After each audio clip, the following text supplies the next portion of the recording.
Thank you, guys. My name is Paul Craney, and I'm the Executive Director of Massachusetts Fiscal Alliance, one of the hosts for tonight.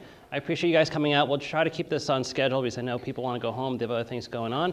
But we're very excited to have our guest speaker here today, just because obviously there's a big important question on the ballot. And one of the questions that always get asked whenever I talk to people about it is how much, we want to make sure our roads and bridges are repaired and cared for. How much does it cost? And hopefully we'll get some answers tonight. Let me just quickly talk about Mass Fiscal Alliance. We are a nonprofit group. We're located in Boston. I'm happy to say all my staff is here tonight, so feel free to ask questions. I'm Paul. Carl Copen's right there, my political director, and Michael Cowett with the red shirt, and then Lori Balsito's outside. Among other things, we advocate for fiscal responsibility in the State House. We do that through a number of ways. We have a website, Mass Fiscal Scorecard, which has the voting record of all the lawmakers. And we advertise the scorecard through direct mail, through newspaper advertisements, through handouts, and any way we can help promote the website. So I'm going to essentially hand over the mic to the guest speaker. He's going to speak for about 30 minutes or so, maybe a little less or a little bit longer. He's going to go through a PowerPoint, and then after that, Representative Jeff Deal, myself, and Chip Faulkner from CLT are just going to say a few words. I'm probably not, since I'm talking now. And then we're going to open up to Q&A. So as we go through this, if you have any questions that you think of, write them down or take note, and let's go ahead and ask those questions at the end. I think a lot of times when we have events like this, the Q&A is kind of really good for people to kind of learn and kind of share some ideas. So I am happy to hand over the microphone. All right, wonderful. Thanks very much, Paul. So my name is Baruch Feigenbaum, and if you don't mind, I'm just going to stay seated here because I have a better view here, and then you can see the screen without my head being in the way, which is probably not what you're here to look at my hair. So I am the Deputy Director, is my new title, for Transportation Policy at the Reason Foundation. The Reason Foundation is a 501c3 conservative/libertarian think tank, and one of our big productions every year is the annual Highway Report. This information is from the 21st annual, I believe, Highway Report, which came out a few months ago in September. And so one of the questions that we're going to answer tonight is, what are Massachusetts highway costs? Why are they so high, and could we be doing things a little bit better? And the answer to the third question is yes, we could be doing things quite a bit better. And for your general viewing pleasure, I have at the bottom of my screen a little palm tree here and some freeways that are not congested, which I think are two things you probably don't see very often. So if you get tired of the words, you can always look at the pretty pictures, and that'll hopefully get us through here. Move on to the outline. And so basically just a little outline of the the presentation. This is not an important slide, so I'm just going to tell you what's on it. It's basically what are the rankings, how we calculate them, what the latest rankings are for each state, and then I'm also going to look at peer states to Massachusetts. A lot of times state DOTs will say, well, you're comparing us to North Dakota, and we're nothing like North Dakota. Well, okay, we understand that, but what we're actually looking at is what states similar to Massachusetts are doing, and can Massachusetts be more like those states? And generally they can. We're also going to look at how Massachusetts can reduce expenses, improve the system, and reduce congestion. All right, so for the 21st Annual Highway Report, what we do is we use Federal Highway Administration data for 10 measures, and then we get congestion data from the Texas A&M Transportation Institute that looks at congestion in the states. So we have a total of 11. Whoa, boy, I tell you. So going back, of the 11 measures, 4 of them actually look at disbursement, so that's how much state spends. 3 of them look at pavement conditions, 3 of them look at safety, and 1 measures congestion. So we try to get a good overall mixture for what we have. What we do is we calculate a raw composite score in each of the 11 categories, and then we use that score to develop a rating in one category and overall ranking, and all ratings are percentage-based. So for example, if you look at deficient bridges, it's the percent of deficient bridges, not the number of deficient bridges, because a state like Florida is going to have a lot more bridges than a state like Tennessee. All right, more on the rankings. 1 is the best ranking and 50th is the worst. I say that because a lot of times people will ask me, well, my state is ranked 45th. Is it good or is it bad? It's bad. The states that rank the highest usually have a system in good condition with low levels of traffic congestion, low overall costs, and conversely, states that rank the lowest have a system in poor condition with high levels of traffic congestion and high overall costs. All right, so just a little bit here for a sample score to explain what's going on. And these are both scores for Massachusetts. I took a very bad one and a very good one. Total disbursements per mile, $675,312. That means for each state mile of highway, $675,000, it's what's being spent per year. Now, when you consider that obviously not every mile of highway is being improved every year, it's just a small subset, you see how expensive it is just to improve 1 mile of highway. It shouldn't be anywhere near this expensive. That's 49, in other words, next to last. On the other hand, the fatality rate of 0.62 people per 100 million vehicle miles is very good. That's actually the best rate in the country, and that has to do a lot with the urban characteristics of the state, generally good driving quality, although some of us may disagree on that. But anyway, overall, that is a very good number. Massachusetts' latest rankings. I wish I had good news for you, but I don't. I've got bad news and I've got worse news. So let's start with the bad news. Massachusetts has decreased 3 spots in the last 3 years. So we're going down, and we're not going down from a very good place. And the worst news is Massachusetts now ranks in the bottom 5 of states. As I said before, best ranking fatality rate, worst ranking total disbursements per mile. Okay, so the latest ranking here is 46. Again, a decrease from 45th last year and 43 2 years ago. And here I basically have each of the 11 categories in the ratio. I'm not going to read off each of these categories. You can see most of them, particularly the disbursements, are dreadful. They're all in the bottom 5. And there are some other issues here. Rural principal arterial pavement, these are basically your rural roads, 47th. You would like to think that a state that spends as much money as it does actually has better pavement quality, but not in that category.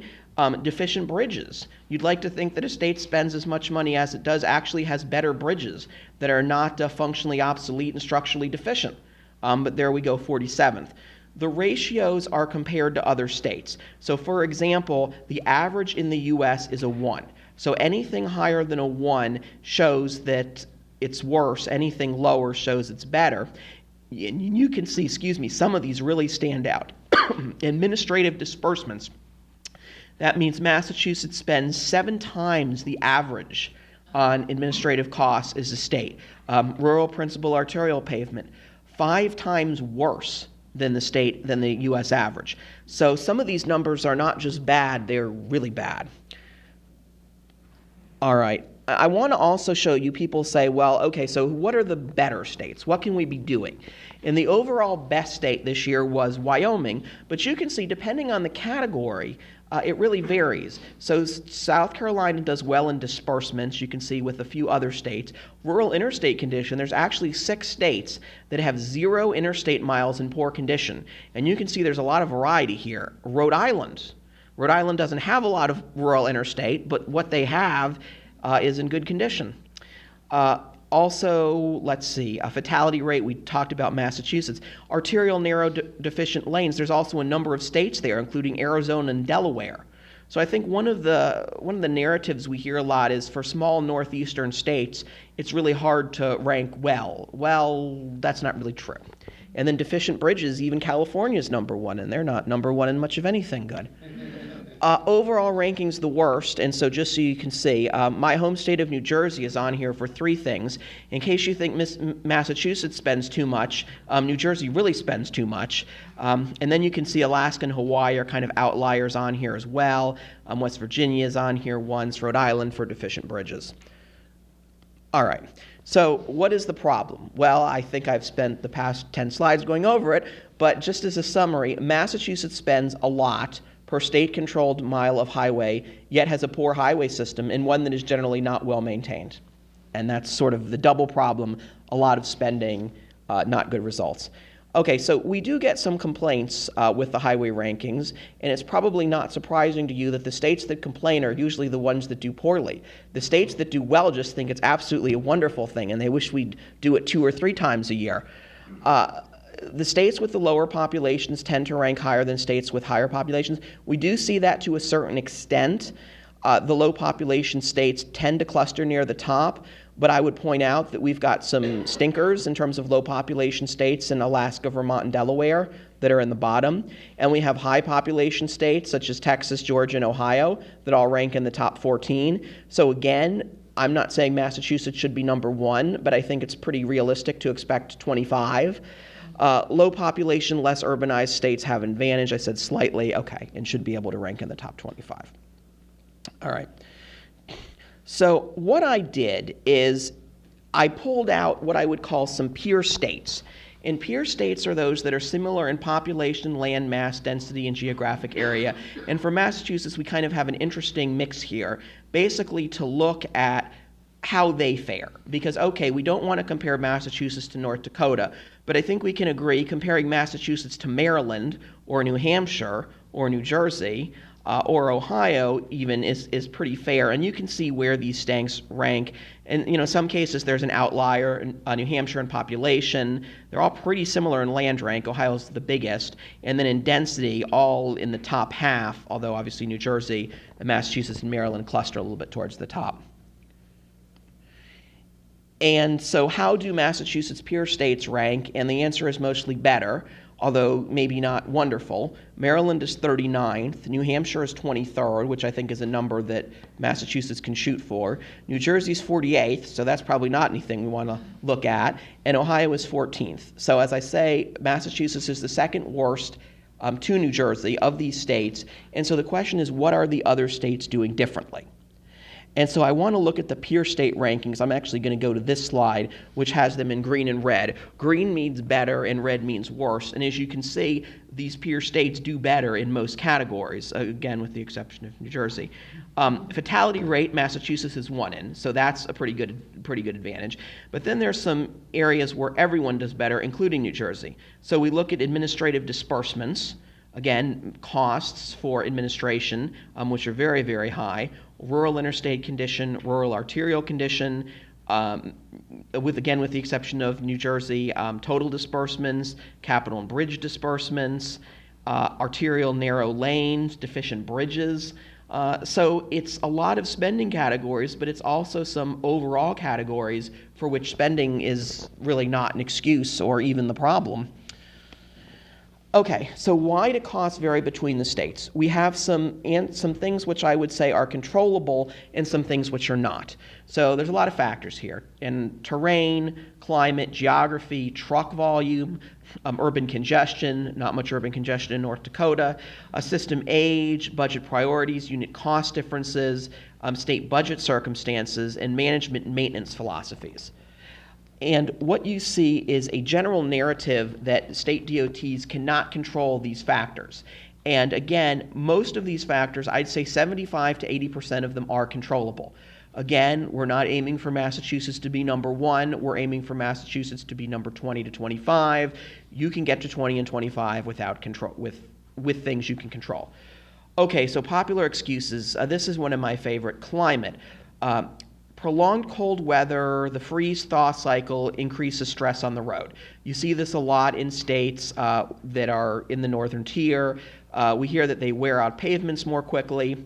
We actually may do a study on this to see how legitimate these issues are. We know they're not real legitimate, which is one of the reasons we're going to do this study. I would also point out that extreme hot weather states can also have some issues in terms of when they get above 100 in the desert Southwest in terms of pavement maintenance, and that there are some northern states, Wyoming, North Dakota, Ohio, and Wisconsin, that have very good systems.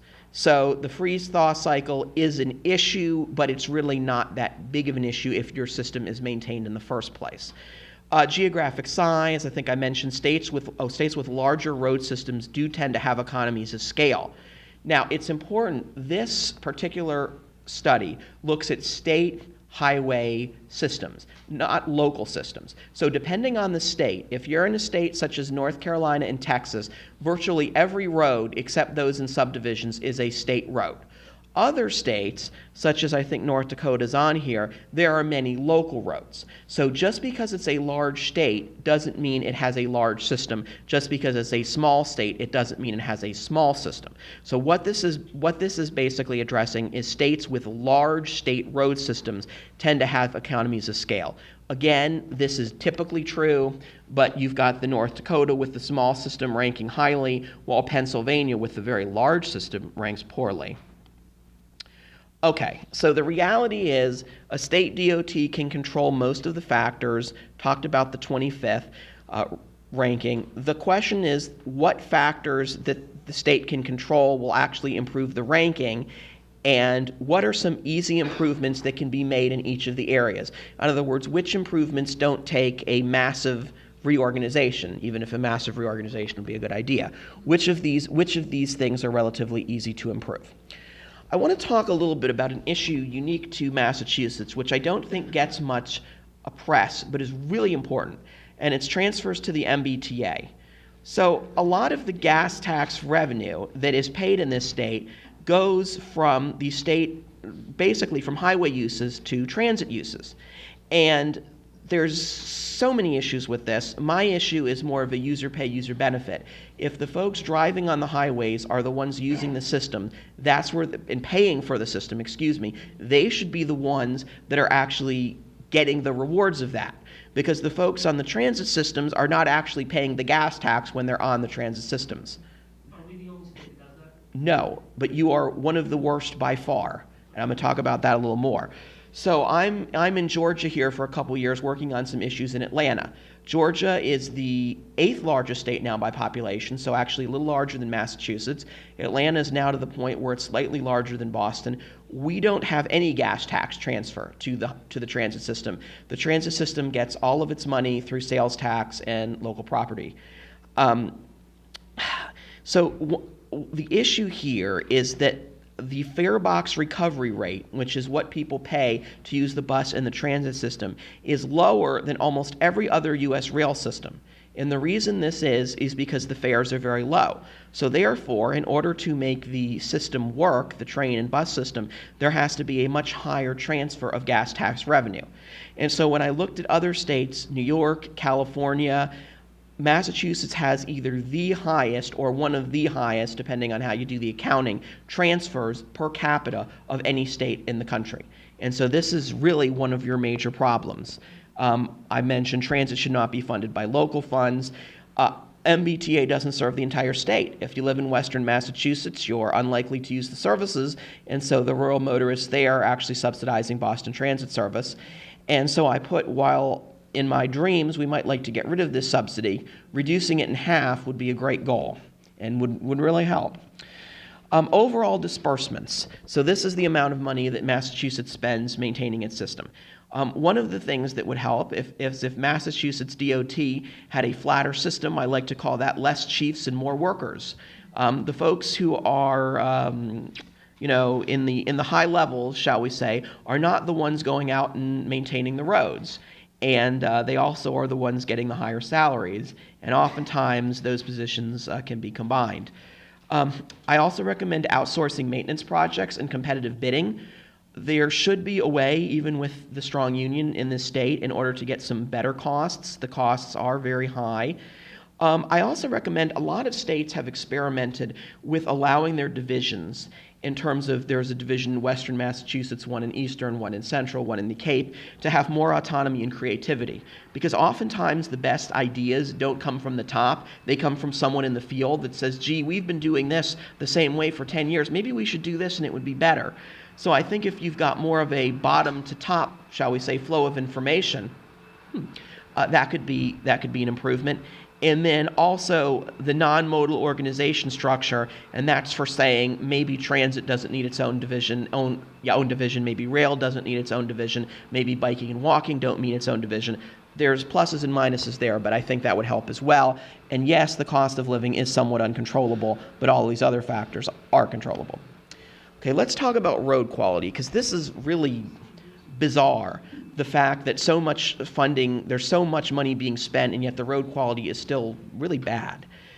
One thing that would help is regular maintenance in a shorter maintenance cycle. So let me cite Georgia here again, because they have some of the best maintained roads in the country. They have found that if they pave their interstate systems with a comprehensive, a high quality, several inches of new blacktop or lay new concrete, replace the panels every 10 years, that saves them a lot more than if they were to go, say, 15 years, because of the way that the pavement deteriorates. If you get it while it's still relatively high quality, it's actually about a third of the cost of what it would be if you wait till it deteriorates. So actually improving your maintenance would help there. Specialized, I mentioned Ohio DOT. They've got a specialized department that focuses on maintenance, and they seem to have some incredible cost savings by doing that. It's one of the reasons they actually rank so highly. Truck restrictions, there's some of these. Truckers are very important for commerce and for goods, so I don't like to slam the truckers. But on the other hand, they do wear out pavement 10 times faster. And so if you restrict them from certain roads, you can get some real advantages. And then a fewer but wider highways.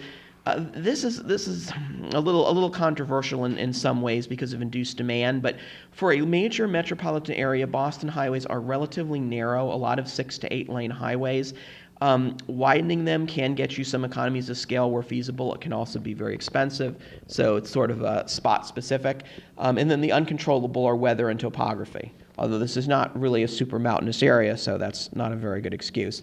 All right, let's talk about congestion. So this is a challenging issue because a lot of the roads here are very old and narrow, and they were built sort of a while ago. And so actually trying to get a grid network of highways would be somewhat challenging. But if you can fill in some of these gaps in the highway network, you will reduce your congestion at certain spots. One of the reasons why you've got congestion at some of these intersections is because there's really no other good way to go. And so wherever you've got a choke point, you're going to have a real issue. One of the things that we support can be a little controversial, but you've already got a lot of tolling here, is some priced roads in terms of offering an advantage to a road that is congestion-free 24 hours a day when you really need to go someplace. These are not generally used by anyone every day. They're just used when folks are in a hurry, and we typically call these managed lanes.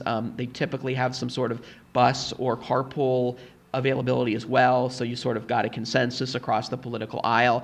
And there's not many HOV lanes or hot lanes or carpool lanes in Massachusetts. That would be a big improvement. Needs over politics. I know that's easier to say than do, but some of the areas that get improvements don't really appear to need them. And then also making better use of metrics. It's a requirement now under the latest Surface Transportation Act from the federal government that you actually have to do metrics to see how your highway system ranks. I'm hoping that this is not going to be just some charade show where people come up with metrics to show that their highways rank well. But for states that are serious, I think this is a good opportunity to actually improve your system. And the uncontrollable here would be the population increase and the existing congestion. All right. And I also want to talk about safety, and this is going to be my second to last slide here. So what's controllable in safety is deficient bridges, which this state has a lot of.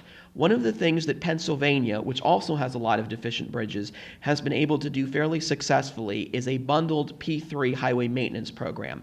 And what they've done is they've gone to the private sector and they've actually bundled the bridges together. So some bridges that get a lot of traffic might be there might be a good reason if there's a toll on them for the private sector to want to do them.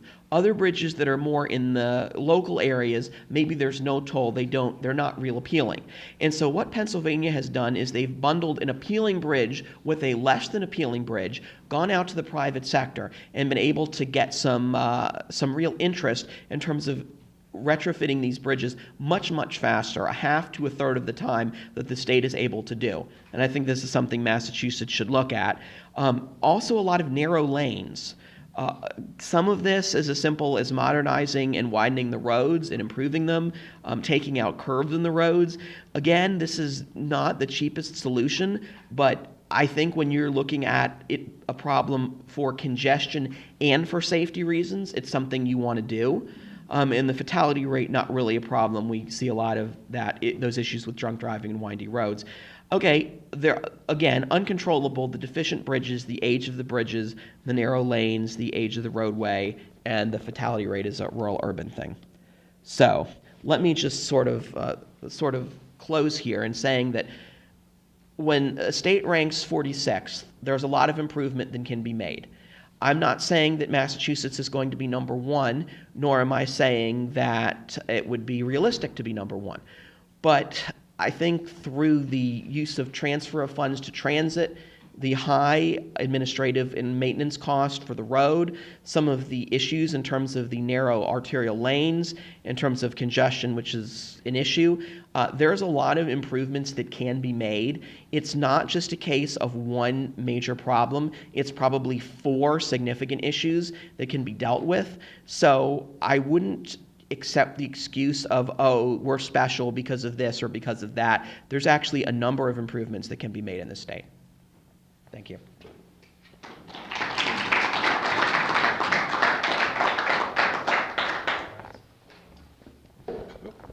Thank you, Baruch. That was pretty good. So what I'm going to do now is I'm going to hand it over to Chip. Chip's going to introduce himself and the organization he works for. He's going to speak for a few minutes.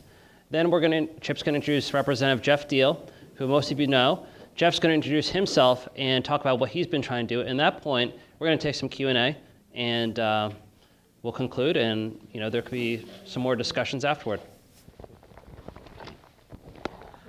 Thanks. I probably don't need this. I think everyone can hear me. I'm going to show you something that kids today probably don't know about and we've forgotten about. This is actually poster board, if you remember that. And Here's the arrow button. yeah. And we first started our rating of the legislature in 1981. Our first rating was 81, 82. The second rating was, of course, the 83, 84 session. The reason I brought this is the first or second vote we used on the rating in that 83, 84 session was a vote on a gas tax. And at that point, they wanted to, the proposal was to have it as gas tax is 10% of the wholesale price of gasoline with an 11-cent floor. And that passed the House on about an 80 to 60 vote. And I remember vividly at the time, this is, of course, took it 30 years ago, mid-80s, a guy named Bill Mullins from Ludlow, Democrat, got up in the podium and he was livid because he said we were always sold this particular proposal on the gas tax was going to go up and down with deflation or inflation. And he says now that inflation has plummeted, he said they put a floor so that you cannot go below a certain level, below 11 cents. And he was one of the last of the lunch pail Democrats, and he really did a number on the big spenders, saying, you always want the revenue, but when you put the legislation in to benefit the consumers, suddenly there's a floor and you can't go below a certain price in terms of the gas tax. Now, the other thing I remember also from around the same period, Michael Dukakis coming into the auditorium. Remember Michael Dukakis, the governor many years ago, of course, thank God only for 2 terms, but he came into Gardner Auditorium one time to illustrate how we need this gas tax, hauling in a big piece of concrete that fell from a bridge. And I'm sitting there and I'm dying to start going, London Bridge is falling down. But I didn't dare do it because I would have gotten thrown out of Gardner. But that was kind of our introduction. And, when all this gas tax stuff came up again, saying, man, we were involved in this back in the early 80s when the gas tax increases came up and all this. The other thing you have to remember, when they talk about tying the gas tax to inflation, right now we have fairly low inflation. In 1979, the inflation rate was 12%. In 1980, it was 13%. So you had, in 2 years, a 25% increase in in inflation, the CPI. I mean, it was incredible. Fortunately, Reagan come in, and because of a bunch of other policies, they were able to calm this inflationary spiral down. But just think about this. If the Democrats get away, or the legislature, the spenders, if they get away with this ballot question and indexing the gas tax to inflation, that encourages them to do it with other things, whether it's property taxes, income taxes, all sorts of taxes. And they'll figure, this is what I call a CYA bill. Cover your ass, because that means you don't have to worry about anything, because all the tax increases are built into the legislation, and they never have to be out there and take a roll call vote, so they're covered. And that's what, at CLT, what we're most concerned about is that we, of course, urge everyone to repeal this gas tax indexing, but we see the other picture too, that down the road, I don't want Massachusetts to be able to come in and say, yeah, we're first in this, that we've now tied all our taxes into a CPI system. And if they succeed with this ballot question, that's what you're going to see next. And that's what we hope does not happen. So that's my little spiel. Thank you. I'll give a little. I'll stand up. Yep. I need the exercise. I should have introduced you. Jeff Deal, the Republican state rep from Whitman, and 100% rating on our latest taxpayer rating. I never met a tax I liked. Is that what said? All right, so I'm just going to give you the legislative background on this thing. So there was this plan called the Way Forward. Okay, that was the binder that we were all given as legislators. That was the road show that went around the state and had hearings around the state before they decided to do the transportation bill. The Way Forward, let me just kind of give you an idea of how the hearings went around the state. I went to the Brockton one, which was the nearest to me. And if this room, it was actually about twice as many people as are here now were in that room. And about, percentage-wise, I'd say 2 people might have been actual citizens that were weighing in on what they thought about transportation.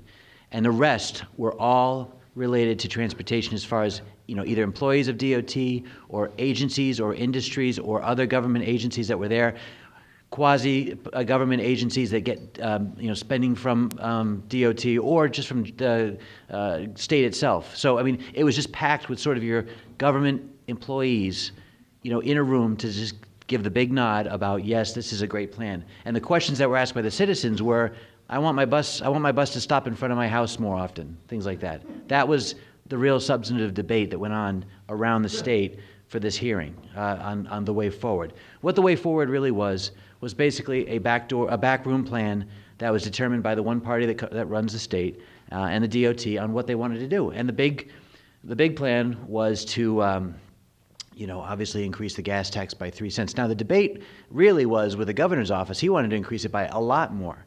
Luckily, the legislature, I will say luckily, scaled it back to only $500 million. But this is how sort of strange things are. Just as Baruch said, usually when you have a state fee or tax, it's supposed to relate back to the service that you're being charged for. So if it's transportation, RMV or tolls, it should go back to roads. For some reason, they decided that another $1 on cigarettes should be used to pay for transportation. And they decided that the sales tax of 6.25 should be applied to technology services, or the tech tax, as we found out, which, by the way, got repealed 6 weeks later. And by the way, the Senate president, when asked where they would find the new money to replace that, $161 million, said, don't worry about the states bringing in way more revenue than we expected. So yeah, that's great, right? So really, it came down to the gas tax and the cigarette tax. And they passed it in July, when not a lot of people are paying attention to things, okay? They passed it in the evening, which creates a lot less debate. That's sort of standard up at the Beacon Hill, which I take for granted now, but I still, you forget as a regular citizen that when these votes happen at 9, 10, 11 o'clock at night, what they're doing is masking, all the way they're voting. But it happened, middle of the night, middle of the summer, nobody's paying attention, and nobody talked about this indexing. All they were talking was, the 3 cent increase, it's not a big deal, not a big deal. It's been 23 years. So, a bunch of us who had debated on the floor of the House all day to an empty crowd, because there's 4 divisions. This room's divided into 3 divisions. Our legislature is divided into 4 divisions, 1, 2, 3, 4. The Republicans sit in 2nd division, so we're in this one section. Dan Winslow, who, by the way, had a lot of great amendments talking about actually using different asphalt, doing a hot lane. Dan Winslow brought a lot of great amendments to the floor for debate, all shot down, of course. 2nd Division was coming to the floor all day to debate this gas tax issue. I mean, the whole transportation bill, really. And Dan asked if the camera in the House could be panned around to show the Democrats in the room, because there was nobody sitting in their chairs. They were all in their office or somewhere else while we were debating the issue. Nobody was listening to the Republicans. And that's, again, you get kind of used to that as a Republican as well. But unfortunately, this is a pretty big amount of money that they're going to be asking for out of the taxpayers' wallets each year. It should have been a lot more engaging on both sides of the aisle. And unfortunately, it was one side who basically wasn't going to be heard because we're a super minority. So that's sort of the history. That's the history of how this bill passed.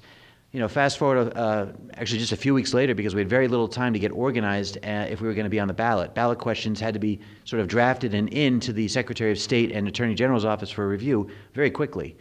Michael Sullivan, who had just run for U.S. Attorney for Mass, who had just run for the Senate, his team of volunteers that got his signature drive and worked on his campaign was still sort of recently activated and engaged. And at the same time, Michael himself, we made him aware of the situation, and he decided to help us draft the language, the legislative language to repeal this thing, the indexing portion of it. And so, we've gotten to work on the, obviously, I don't think I really need to tell anybody here that, the tankthegasttax.org group, or Yes on One, which is what we're trying to tell people now, with just 2 weeks to go, that group, got very involved very quickly in getting this thing on the ballot, got the signatures we needed, actually way more than we needed. The first round, it became a bill in the House, which went to Revenue Committee. Revenue Committee had a hearing. I testified on behalf of us, the people, and all the big companies that make money off of transportation testified on the other side. And the committee bravely took no vote until it died by an expiration date. And so there was no action ever taken by the legislature on what was then a bill. So then it had to go out for a second wave of signatures. We all got those signatures. I know that. A lot of people in this room obviously put their heart and soul into this, and we got that on the ballot. Now, once it became on the ballot, that was when the real work became educating the people around the state. So we've obviously been doing a lot of that all the way through to Election Day. We have plans, and we've been doing everything we can, including debates. So I'll just get to the debates. The debates have really been where we've seen the underbelly, the weak underbelly of the people who have put this indexing in place. I've had a chance to, I've had 3 mayors I've debated. Mayor Seti Warren of Newton, Mayor Joe Curatoni of Somerville, and Mayor Kim Driscoll of Salem. I'm not going to say I won them all, but let's just put it this way. The opponents of Yes on One have no longer, there's 2 more remaining debates they've pulled out of the debates as far as having an opponent. And I think that's because they realize that, unfortunately, as they pose their reasons, it's very easy to counter all of them. And I don't know if you need me to list all the reasons right now as to why we shouldn't have an index gas tax, but let's just suffice to say that, the argument of public safety, especially when we find out we're ranked best in road condition, is easily burst, okay? If bridge conditions, rank 47th, I believe, in bridge, 47th, we agree. And the state did an accelerated bridge program in 2008 to run through 2016, bonding $3 billion, additional from what you get as far as your taxes to pay for the roads. So really, there is no excuse other than the fact that they've been transferring funds, and we've proven that funds have been transferred. In fact, just today, ads started airing paid for by AAA, who 23 years ago, back in 1990, when the gas tax went up in 1991, they put out a report called the $120 million Mirage that talked about how all of the $120 million except $7.4 million was taken out of transportation and used elsewhere in the budget. So I've heard past his prologue, you have to look at the history of the legislature as far as taking money that's supposed to go towards transportation and using it elsewhere. You also can look at 2010 when a portion of the 2.5-cent underground storage tank money was transferred. Roughly $34 or $5 million was taken out of that fund and used elsewhere. And 2012, when RMV fees, millions of dollars, tens of millions, were taken out of RMV fees and used for MBTA instead of roads and what they're supposed to go towards. So the problem is not the revenue. In fact, we talk about the fact that the priorities are screwed up at the State House, and that's the problem. We actually had this ballot question, all the signatures in and certified in the second round, and we were officially a ballot question before the legislature voted to bond $1.2 billion to expand a failing convention center in Boston. It's losing $22 million a year, and they want to expand it. At the same time, they're telling us that we're jeopardizing the conditions of the roads. They had the $1.2 billion right there that they're saying we're cutting over the next 10 years. That's their mantra. You're cutting $1 billion over the next 10 years. No, we're not. This is like sending your kid to the grocery store to get peanut butter and jelly and a loaf of bread. They buy the peanut butter and jelly and a bunch of candy and come back and say, by the way, I need more money for bread. It's not the way things should be done. There should be no tax that goes up without a vote. And what we've done now is we basically made it so there will never be a debate or an inspection of how transportation funds are spent so long as the tax goes up automatically without a vote. A vote forces people on both sides of the aisle to look at how things are done and see if we can do it a better way. We are now set to have this tax go up automatically without ever needing to look at how transportation is delivered in our state and if it's effective and if it's efficient. And that's a problem, okay? So that's why we have to win this repeal vote. That's in my opinion. There's a lot of other issues. We think it's the camel's nose that obviously opens the door to other taxes to possibly increase without a vote. And we think that, again, transportation has the funds they need, and the state could do a better job of making that a priority if they want to, and it's not about raising your taxes. I'll stop there because I think I'm stepping on issues that you guys are already, or talking points you guys are aware of. But I want to say really one other thing, and this is my thanks. My thanks to Mass Fiscal for what they've done, all the people involved with Mass Fiscal who have done what the Democrats have done to us for years, actually put the Democrats' votes in the hands of the voters. And they say, the Democrats are getting very upset saying it's a distortion of their record. It's absolutely 100% fact, everything you put in those information things. I can show you distorted, mailers that were sent out against me. I probably shouldn't even get into it all, but it's really, it was pretty disgusting for the first two cycles that I ran. Luckily, I'm unopposed this time, although I am opposed now by AAA and a lot of big spending transportation companies. But the real distortion is what goes on in the media, where they don't actually expose the Democratic majority for what they do, which is vote against the will of the people of the state. Okay, Mass Fiscal just points out exactly how they voted and tells you exactly what the vote meant, and it's genius. Telling the truth is actually genius in this state, right? So I want to thank Mass Fiscal for what they do, and CLT, Citizens for Limited Taxation, has been for many decades now really the other voice of reason in this state as far as identifying the candidates who actually look to help the taxpayers, who carry the freight of making the state really great. And it's a great state. We just need some better leadership. It's been too long without good leadership. And I think we're going to see some changes in just a few weeks. I'm hoping for maybe a few more Republicans to help us up there in the second division. That'd be great as well. But CLT's done everything they can from money to ratings. They've done a great job. And then, Baruch, I didn't know you before today. I'd give you a kiss and a hug, but my wife might get upset with that sort of thing. I can do that. So I can do that.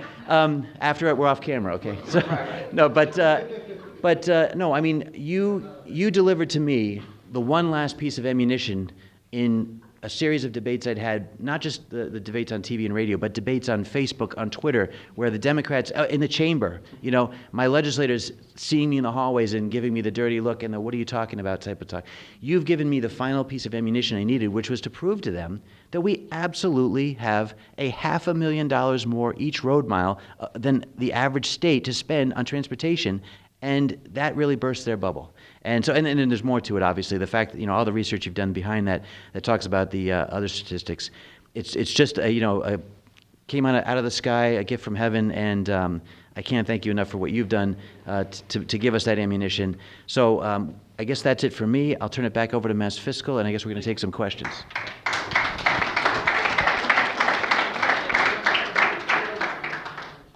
So I'm just going to open up to questions. We don't need this for questions. It's just for the camera here. But Ted, do you want to ask your question? Baruch, how much does the prevailing wage in Massachusetts, which raises the cost of all these government projects by 30% or more, how much does that make us less competitive with other states? Or do they all have the same kind of thing? Right, so again, a lot of the northeastern states, California, places like that tend to have prevailing wage. So it hurts compared to other states. Now, You probably need this the most. all right, I would point out that other states, even with prevailing wage, do better than Massachusetts. So it's certainly not all prevailing wage, but if you could get rid of it, that would really help. I mean, from a cost, there's, when you're artificially inflating your costs with that, you're artificially inflating your costs, and so you're going to get less.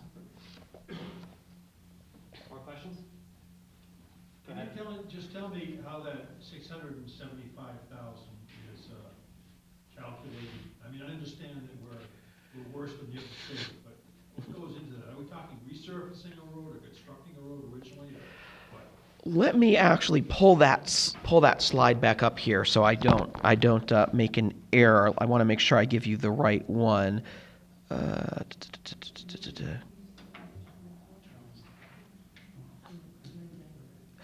Okay, so it's total disbursements. So what that means is there's three different types of disbursements. There's capital disbursements, which are actually building the system. There's maintenance disbursements, which are maintaining it, repairing it, all the rest of it. Well, I don't. Someone was asking. Oh, someone was, okay, all right.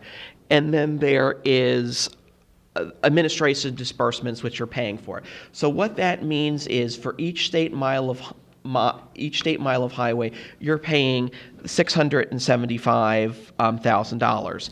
So if I go back and look at how that ranks here, I just want to pull up these ratios. So let's see, 4.16. So that means the average state is spending, about 150 in disbursements per mile. So you're spending 4 times the average state per mile on everything, basically. Some are worse than others, but that's what it means. Got it, thank you. Just raise your hand for question. So, I'm actually really surprised that the one good stat we have is that we're number 1 in fatalities, because believe me, we are not good drivers. We are not. Yeah, but when you travel 5 miles an hour. Exactly. Well, one thing that is very unique is, I believe, like 75% of the total population is within the range of the public transportation. Right. So we have a very big clustering around eastern Boston and very rural in western Mass. Is that the reason for the low? Yeah, so I'm glad you bring up the driving thing because, whenever I see these surveys, like State Farm will do one to study it, and Boston and Miami are usually competing for worst. And I'm in Atlanta, and we have some interesting driving too. We have some speed limits of 55, and you have people going 75, and that's pretty much the style. Although I know you've got some of that up here too. So yeah, I was surprised because I never thought of Boston and thought of great drivers. But it's a couple things. It's speed limits. So top speed limit in the state is 65. Of course, are people really doing that? When the speed limits are higher, that tends to increase fatalities just because of the speeds. Because people they travel shorter distances, and because of the congestion. So if you're only going 10 miles an hour, even if you're crashing into someone, the chance of it actually being a fatality are super low. Whereas if you're going 80 miles an hour and you're crashing into someone going 80 miles an hour, the chance of a fatality are higher. So yeah, I mean, it's good. I wouldn't make too much of it because I think one of the reasons it's ranking so highly is basically because it's so congested and people are traveling so slowly and people don't travel that far. So it's, but I mean, for what it's worth, it's good to be one in something, I suppose. The way my father put it was that we have the highest insurance rates in the nation, but also the lowest fatality rates because we never get going fast enough to kill anybody. Right. There's definitely some of that. And we also do have really good hospitals, so maybe they're just saving more people. Go ahead, ma'am, you have a question. Yes, may I ask you please, Baruch, to just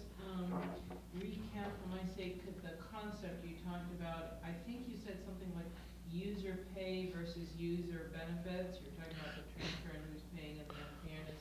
Could you please recap that, please, for me? Sure. So one of the things at Reason, and I mean, it's a pretty accepted concept in the transportation world, although apparently not here, is what we call user pay, user benefit. So the folks that are actually using the highways are paying the gas taxes and should be the ones receiving the benefits from those gas taxes, which means the gas taxes shouldn't be transferred to MBTA or to all the other interesting things that they're apparently transferred to here. A lot of states, I would say probably about half of the states, including some in the Northeast, such as Pennsylvania, have constitutional amendments where the gas taxes have to be spent on highway purposes. Massachusetts has about the most diversion from highway purposes to everything else. And so, I mean, clearly, if you're spending your gas tax on everything and you're in the state legislature, you're going to just want to keep increasing it because, why not? You can just do it for everything else under the pretense of, we need more money for roads. But if you actually spent that money on roads, I think it's pretty obvious you'd have enough if you spent it well. Do we know what percentage of that revenue that vehicle dollar to get the tax revenues and the fees, what percentage of that is transferred to MBTA? I don't Don't they dedicate 1% of the sales tax to the MBTA? Yeah, but it's not just that, it's the gas tax too. But I'm wondering about the transfer, what's being transferred that. Yeah, I honestly don't know for sure, and I don't want to give a number. My guess is it's somewhere north of 30%, maybe as high as 50%, maybe more.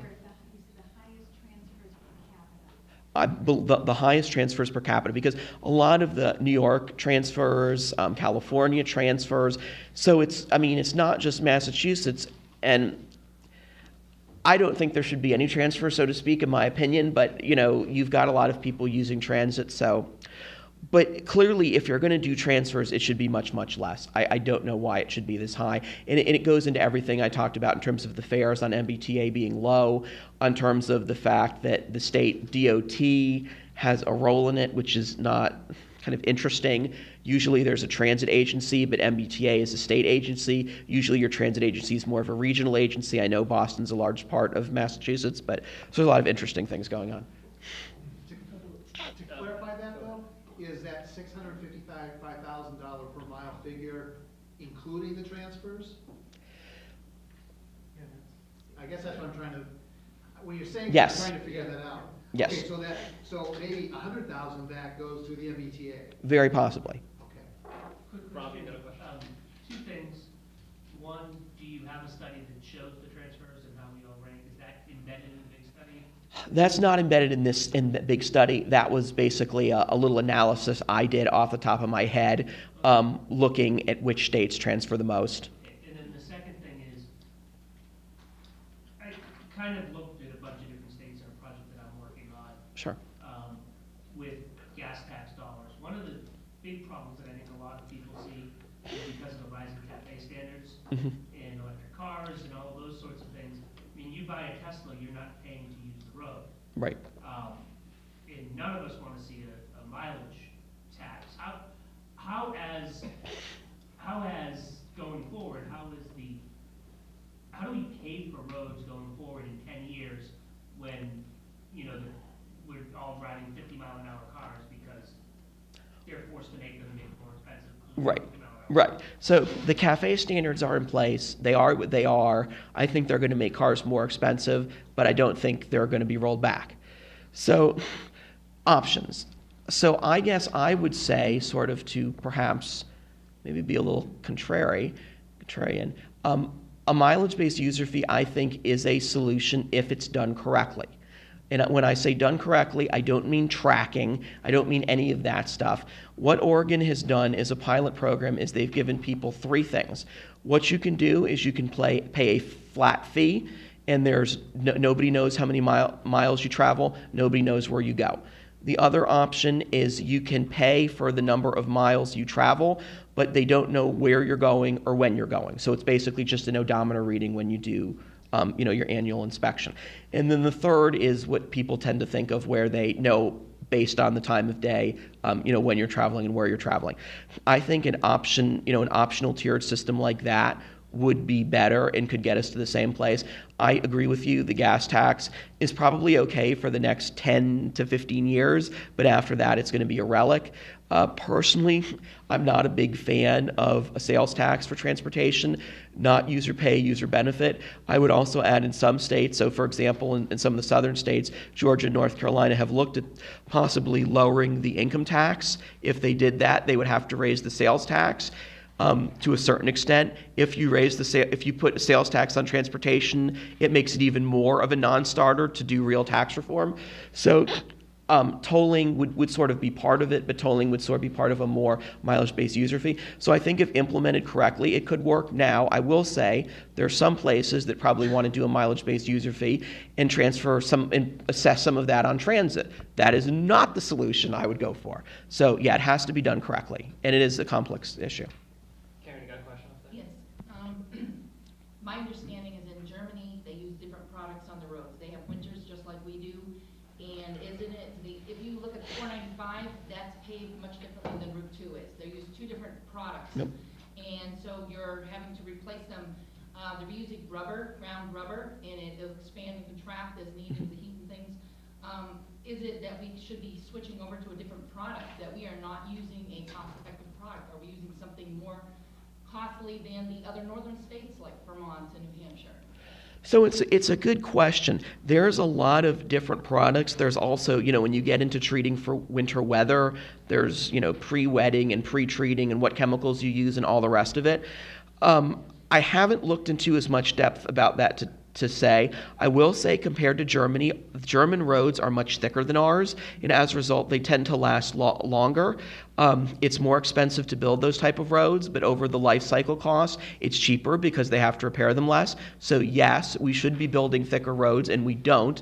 And the reason we don't is because most of our time frame is short term. When politicians are in office, it's not life cycle cost, which is definitely something we should be doing. So yeah, and I mean, especially on your freeways that get a lot of traffic, they should be doing that, and they're not. Well, Germany had to repair a lot of roads after 1945. Yeah, that is a good point. That is a good point. We're talking about post World War II. Yeah, if you got rid of the transfer costs,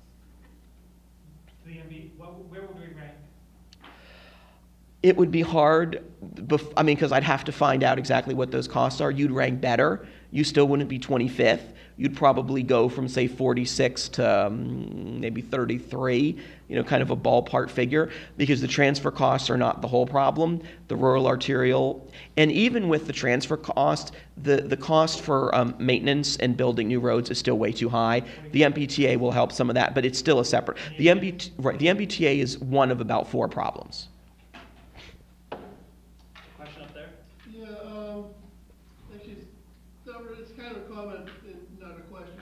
In addition to the transfer from the MBTA, another thing that he does that drives up the state transportation budget is whenever there's a road project like the Big Dig, the environmentalists all throw in all these mitigation programs.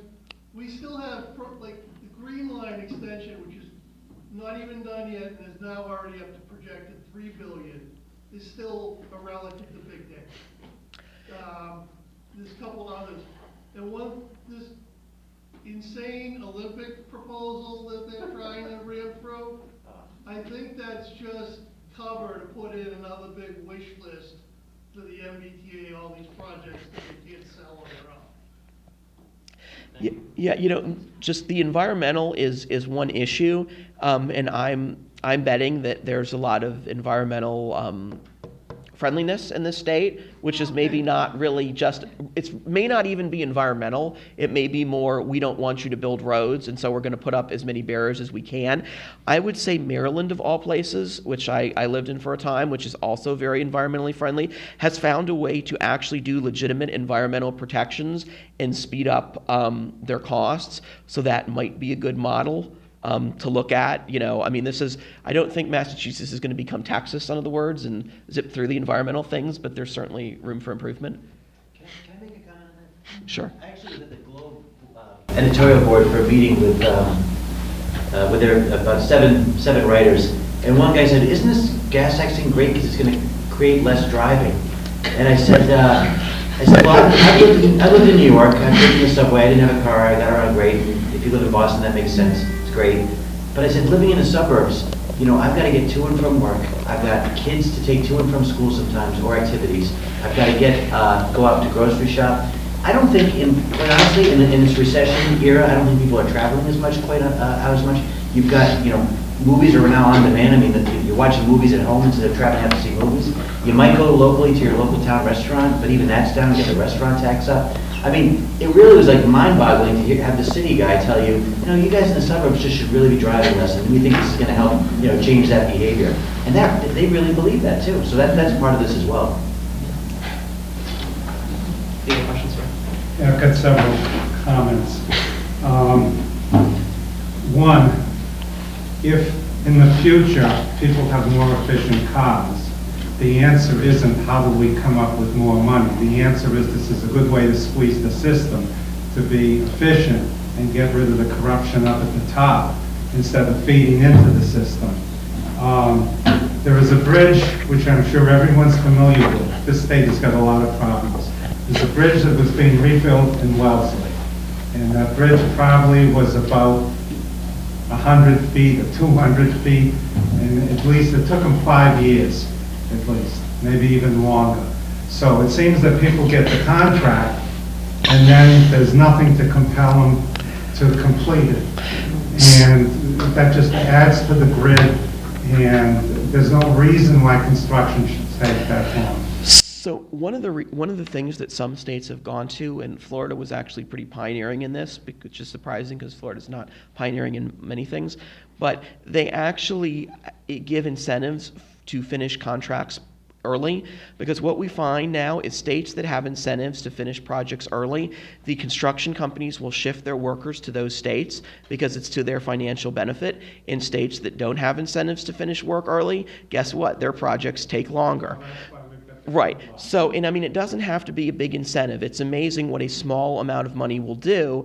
And yeah, it shouldn't take that long. I'm just thinking, construction can take a while, but 5 years, no way. So a couple other quick comments. One, I'm sure most of the people have been driving on the roads like Route 24 and stuff, and all of the white stripes, whatever they've been using for paint, I don't know whether you've seen this in other areas. It digs big holes into the pavement. Mm-hmm. So it eats it away. That's why we're repaving it all the time. It's a weird polymer hybrid that they put on instead of just paint. I was surprised when I was in Vermont they were using spray paint. And it's been going on for 6 years. They finally did something on TV about it. But I mean, most people that drive take a look and say, you know, what the hell's going on? Because wherever there's a white stripe, there's a hole that deep. And it shouldn't take the state 6 years to figure out how to correct the problem. I don't know. I mean, some states like California used to use reflectors instead of, which I thought was a good idea because then you'd have to paint lines, but then they decided they had to use reflectors and paint lines. I don't know about that. It does sound strange. Yeah. You can't be doing this for 6 years and not have some idea that, because other states don't have this thing eating away at it. And then just another little, I don't like the idea of fees and stuff. There is a bridge that goes from Fall River towards Newport. And it's not really a bridge, it just encompasses, is anyone familiar with that? It's What road? as you come down from Fall River on 24 and you head towards Newport, there used to be this little thing going over like a little teeny river or something. It's not long at all. And Rhode Island needed money. So the legislature got pitched by a firm that said, we'll go in and we will put the lanes in for you and take the camera stuff and set the whole thing up and collect the money for you. And so it's not going to cost you anything. There's 35,000 cars going back and forth every day. And all they said was We just want to collect the penalties. So Rhode Island went for that deal, okay? That meant that if someone went to Newport and was traveling back to New York, they could suddenly find, or how many people have got the correct address if they move? How many people run to the registry and update that address? So people could be picking up penalties based on the license plate number of $100 real quickly. So, Well, Ted, let me just interject. Let's respect the moderator's time and everyone else's time, so just, okay. we can't get right to the question. So the bottom line of it was that when the merchants on the other side of the bridge thought they'd lose all their customers, they finally took the whole thing off. well, look, in everything, there's good ways to do it and bad ways to do it. And I'm familiar with that Newport situation. That was a bad way to do it. I mean, obviously, you need a competent government right, that would enter into this agreement as well. So my basic feeling that I was trying to bring up was that I'm not in favor of anything new coming on. You know, your idea about the high-speed lanes or something, that's one thing if it's there, but any new taxes is just feeding the corrupt system. We got a question over here. Following up on some of what Ed said, a couple of years ago, a column was wrote, a column in the Globe about the renovation of, I think it was a Longfellow Bridge over the Charles.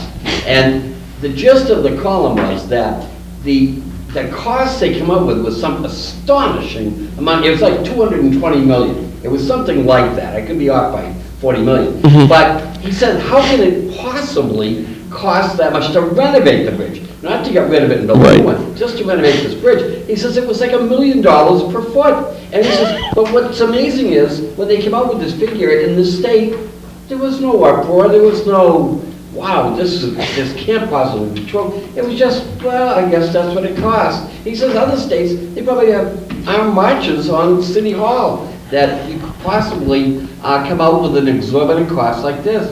But I think that's part of the culture here, is that they come out with these cost estimates.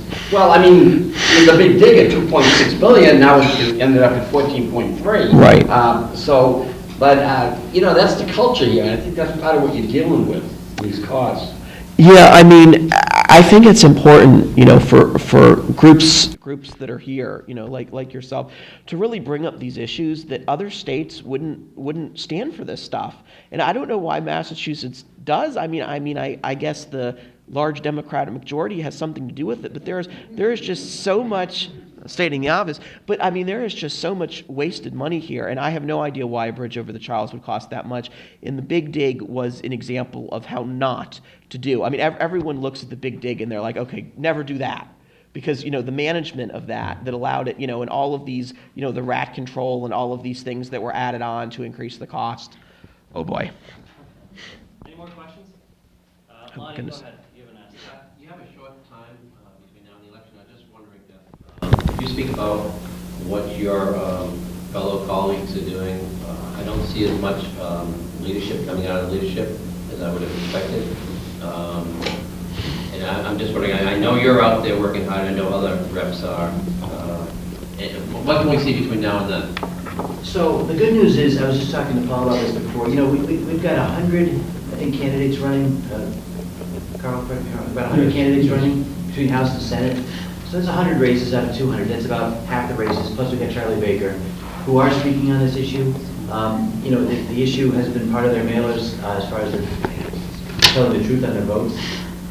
So at least, and the good news is, well, bad news, good news, we sort of can see the big cities. We kind of know that most of those people are going to vote, you know, to not repeal this thing.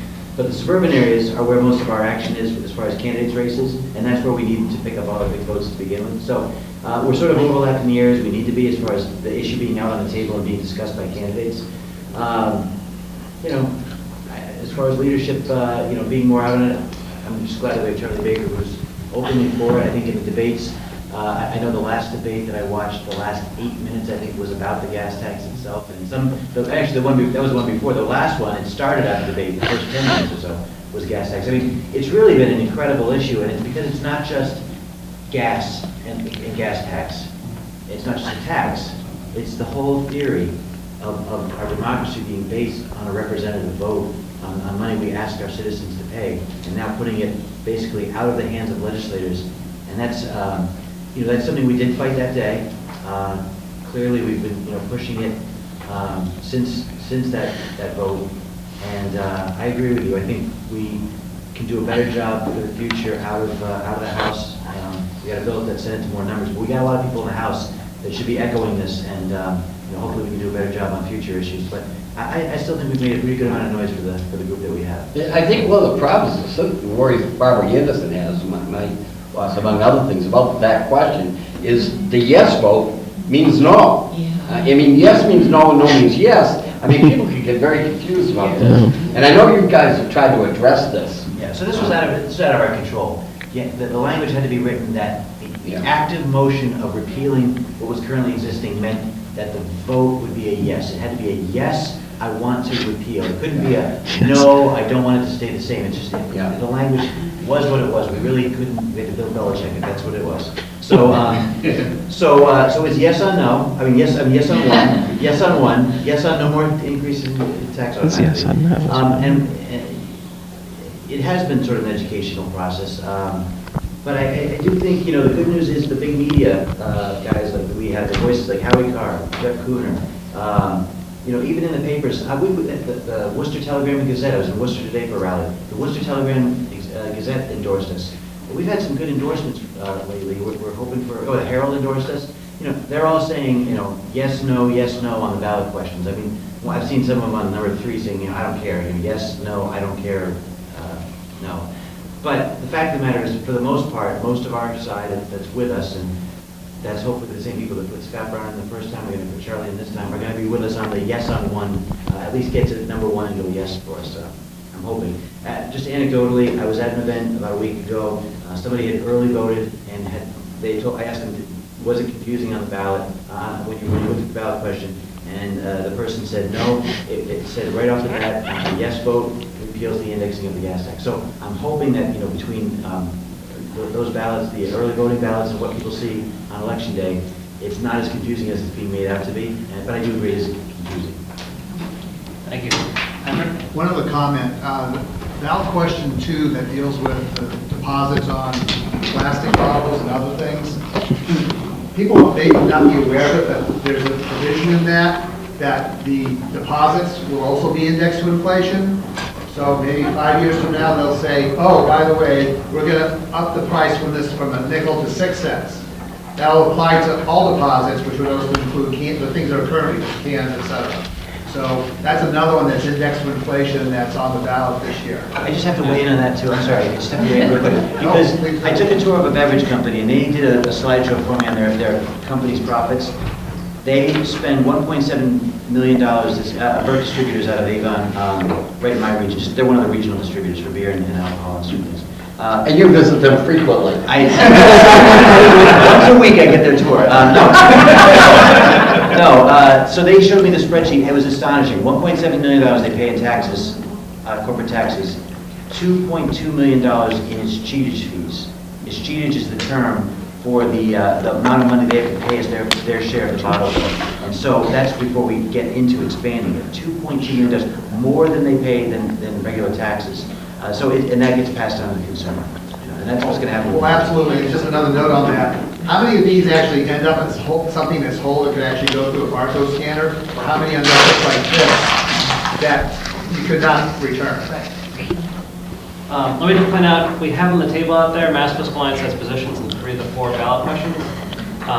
So I know there's voter guides here too. If you want it, you can take it with you. You can take it to the polls, kind of showing you how to vote, at least our suggestion. Yeah. Why couldn't you have the person that builds the road be responsible for the maintenance of the road in the future? So the incentive would be to build good roads. Does that make sense? You could, but the person who builds the road may not necessarily have the advantage in maintaining it. I might recommend another system where if the road wears out prematurely, then the person who builds it is responsible for paying the cost for maintaining it. I don't know that you'd want the road builders maintaining. I'm thinking of some of the road builders that I've seen do things, but something along that line that had some sort of negative effect for the road builders who don't do a good job would be a good idea. You absolutely could do that. Karen? Yes, my understanding in our town is that every 10 years the bridges have to be inspected. Is that a state thing? I'm not sure. But obviously it's not getting done. So really what we're boiling down to is the accountability factor again, is that if they're not being accountable, then how can they go in and take care of those problems because they don't know they exist? And you've got the Department of Transportation with 50 Crown Victorias that were issued out. They were supposed to change them all out. Only 38 still remain. They changed out a few, and they issued out new cost-efficient vehicles to go with it. So now these people have 2 vehicles sitting at their home instead of 1 because they didn't change them out. So there's deals that were already made that they promised they would do, and they haven't done that, and it boils down again to accountability. So making these changes are good, but if nobody's going to enforce the laws and those changes, we're getting nowhere. Yeah, there needs to be some sort of reform at Mass DOT. I mean, there's no way around it, and obviously there's a Republican candidate right now that stands a fairly good chance of winning. That would be an opportunity to get reform. I will say that the state bridges should be inspected usually twice a year, every 6 months, and so if they're inspecting them every 10 years, I don't think I'm going to drive in Massachusetts, because that's scary. Nice seeing you. Yeah, it is.